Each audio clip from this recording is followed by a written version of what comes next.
Road workers found a red suitcase on the side of the road. When they opened it, they were met with a gruesome surprise. Inside the suitcase was the body of a young woman. It turned out that she had suffered one of the most brutal deaths imaginable. Valerie Reyes was born in the small town of New Rochelle, New York. She had 3 younger brothers with whom she was very close. Valerie was always bright, cheerful, and sociable. She had many friends. She and her mother were like best friends and always told each other everything. There were no secrets between them. The girl was very talented. She sang beautifully and drew well. Valerie was an aspiring tattoo artist and looked up to her brother, who was already an experienced tattoo artist. They even dreamed of opening a tattoo studio together one day. But for now, Valerie worked in a bookstore. In January 2018, on a dating site, 24-year-old Valerie met 26-year-old Javier de Silva, originally from Venezuela. In 2017, he fled Venezuela fearing for his life and never finished college. He moved to New York and got a job as a waiter in a restaurant. Valerie and Javier went on several dates, liked each other, and started a relationship, but their romance didn't last long. Only about 3 months. Javier already suggested that they move in together and even thought about marriage, pressuring the girl, which frightened Valerie. She wasn't ready for that. Everything felt too fast for her, so she suggested they break up. Valerie's family saw Javier a few times, and he seemed like a pleasant, polite guy. He treated Valerie well, but was far too persistent and did not take rejection well. Javier did not like the idea of Valerie ending the relationship and tried to keep her. He constantly texted her and accidentally ran into her at the store on the street. One day in September 2018, Javier called Valerie and said he had supposedly used her bank card by mistake to pay for something online and wanted to meet her to return the money. Valerie did not like this story. She was convinced Javier was stalking her and wouldn't leave her alone because he wanted her back. But she did not want to return to such a clingy ex. She complained to her friend about Javier and asked her to help sort out the issue with the money and the card. The friend met with him herself, talked to him, and asked him not to bother Valerie anymore. Javier listened to the friend and stopped contacting Valerie. She finally relaxed and felt safer. On January 24, 2019, Javier wrote to one of his ex-girlfriends claiming he had caught Valerie in his bed with a neighbor. Of course, this was untrue because Valerie couldn't have been at his home. They had broken up and weren't communicating. It was unclear why he said it, but Valerie indeed had started seeing another man by that time. On January 27, 2019, Valerie went to a family gathering, and they had a great time together. On January 28, after finishing work at the bookstore, Valerie returned home and called her mother in hysterics. She was crying that she was scared and that someone was going to kill her. Valerie said she had been suffering from anxiety attacks, felt paranoid, and didn't feel safe in her apartment because she had heard about recent murders of women in their homes. Valerie believed she might be killed too. Her mother asked whom she was afraid of, but Valerie didn't give a clear answer. Her mother calmed her down, and they said goodbye. Around midnight, Valerie sent her mother a message saying she felt much better and was going to sleep because she was very tired. This was the last message from Valerie. The next day, January 29th, Valerie didn't show up for work, which was completely unlike her. She was always responsible and never even late, and she hadn't warned anyone. Valerie had worked at the bookstore for about 2 years and loved her job. She would never just disappear. Her boss couldn't reach her either. That evening, Valerie was supposed to attend a family dinner, but didn't show up. Her mother became extremely worried, especially after the alarming conversation the night before. Valerie wasn't answering her phone. They kept calling and texting her, but the calls went straight to voicemail. Her family was seriously concerned. They posted Valerie's photos on social media and called all her friends looking for clues about where she could be, but no one knew. On the morning of January 30th, her relatives went to the police station and reported her missing.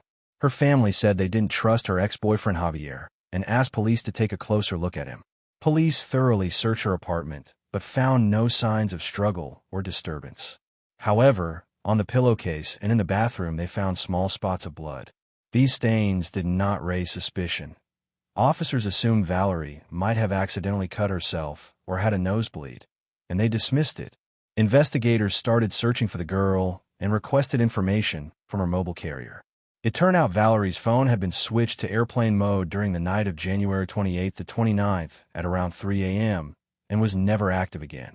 Someone also accessed her iCloud, viewed her photos, videos, and messages, going through her entire phone. This was extremely suspicious and alarming. It was also discovered that around 5 a.m. on January 29th, someone used Valerie's debit card and withdrew thousands of dollars from her account. Footage from that ATM showed a man taking out the money. He drove up in a black Honda, withdrew the cash, and left. Valerie was nowhere near him. Through surveillance cameras, investigators were able to identify the car's license plate. The vehicle had been rented by Valerie's ex-boyfriend, Javier, whom her family had already warned the police about. Javier now became the main suspect. Police obtained a warrant to search his home, but found nothing suspicious. However, near his home, they found surveillance cameras. Footage showed that at 10:50 p.m. on January 28th, he drove away from his house in the black Honda. Investigators discovered that his phone had been near Valerie's home that night. They checked Valerie's phone data and confirmed that she had not called or messaged him recently, nor had she asked him to come over. So what was he doing near her apartment around midnight? Uninvited? Then Javier switched his phone to airplane mode, and it could not be tracked during that time. At 6:30 a.m., he turned his phone back on, and it pinged near Harris, Connecticut. Then at 7:30 a.m., his phone appeared in Greenwich, Connecticut, and only at 9:43 a.m. did he return to his apartment in Queens, New York, which was also captured on surveillance cameras. Javier was wearing different clothes from the ones he had left home in and was carrying a large duffel bag. A few minutes later, he left his home again, but this time without the bag. It also turned out that the evening before Valerie disappeared, he had posted one of their old photos together on Instagram.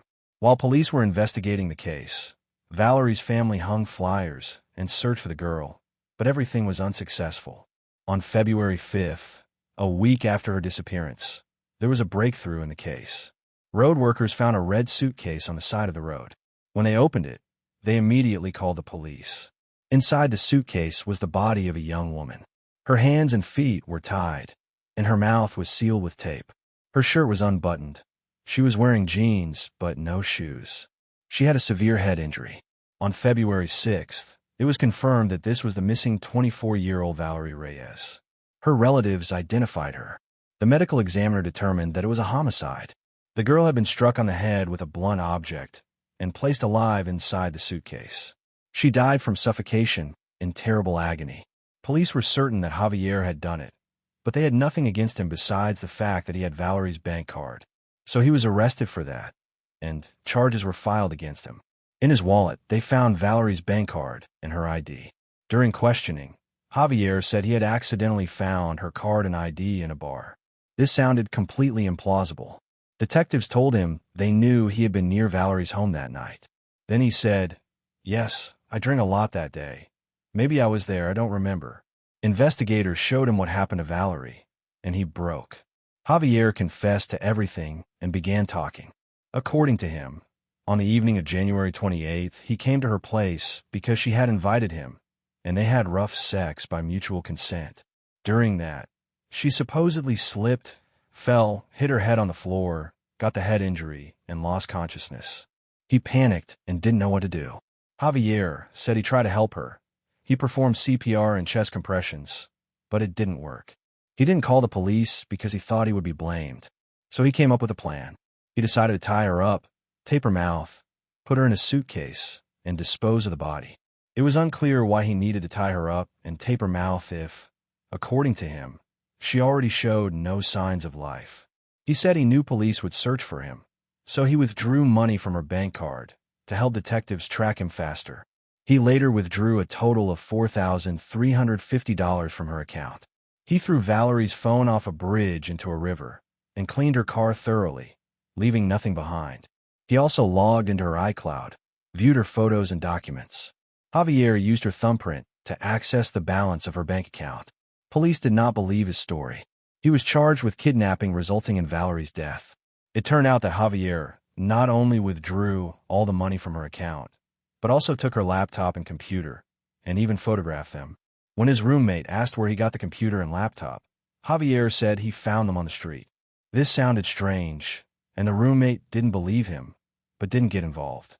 Javier's DNA was found on the red suitcase and on Valerie's body, under her fingernails, on her chest area, and her genitals.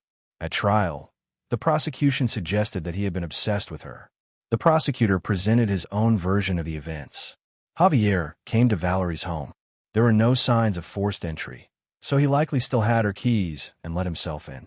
Valerie was already asleep and didn't hear him. When he entered the bedroom, he attacked her and tried to assault her. A struggle broke out. He hit her with a blunt object, causing her to lose consciousness. Javier panicked, tied her up, sealed her mouth with tape so she couldn't scream or escape. He put her in the suitcase, carried it out of the house, put it in the car, and disposed of it far from her home. On February 5, 2020, in court, Javier pleaded guilty to kidnapping resulting in death. He expressed remorse and apologized to Valerie's family. His lawyers claimed he had been suffering from severe depression after the breakup, that he was far from home, using substances, and all this affected his mental state. Letters were read from people who knew him, saying he was a good person who simply snapped and made a mistake. Valerie's family did not believe him and did not accept his apology. Her mother called him a selfish, greedy, soulless man. On September 3, 2021, he was sentenced to 30 years in prison. It also turned out that Javier was in the United States illegally. He entered the U.S. on May 8, 2017 under the Visa Waiver Program and was supposed to leave by August 5, 2017, but never did so. Therefore, after he finishes his prison term, he will be deported back to Venezuela. If you enjoyed this video, hit like, subscribe to the channel, and let's meet in the comments to discuss this story. Thank you all and goodbye.